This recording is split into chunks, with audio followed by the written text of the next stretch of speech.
그러면 3월 19일 이후에 청와대 인사와 면접을 한 적이 있습니까? 면담. 없습니다. 전혀 구두로 서로 얼굴 보고 생각이나 이런 것들을 전혀 소통하지 않았나요? 3월 19일 이후에 만난 적이 이전에는요?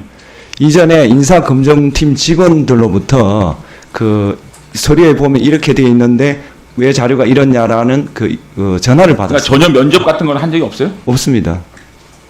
아니 면접도 안 하세요? 아, 없고요.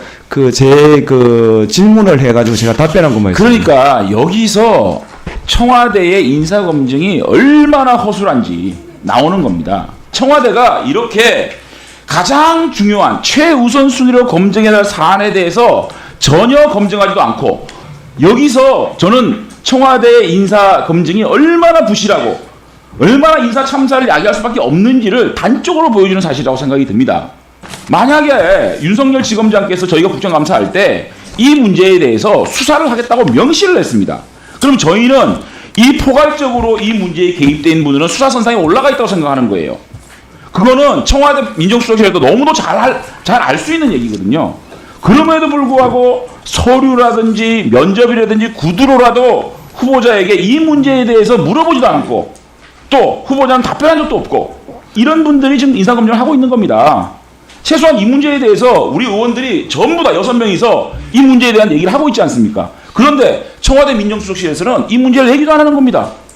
이러한 인사수석실과 민정수석실의 허술하고도 안일한 검증이 지금까지 11명의 낙마자가 생겼고 10명의 청문보고서 채택되지 않은 상황에서 임명을 강행하게 된 난 이유라고 생각합니다.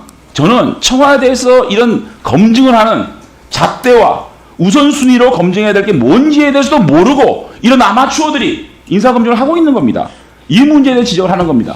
최소한 이 문제에 대해서 이 정도 국회에서 문제가 발생되면 민정수석실에서는 후보자에게 이런 질문을 해야 된다고 생각하지 않습니까? 저는 이 문제가 국정감사에서도 거론이 되었던 걸로 알고 있습니다. 아니 그러니까 국정감사에서 거론이 되고 그래서- 이 정도로 사회적 문제가 되고 양승태 대법원장은 이 문제로 기소가 돼 있는 상황입니다. 그런데 법원장들이 이 문제를 알았는지 몰랐는지는 둘째 문제 치더라도 이 문제에 다 개입이 돼 있는 겁니다. 알고 쓰신 분도 계실 것이고 또 모르고 쓰신 분도 계실 겁니다.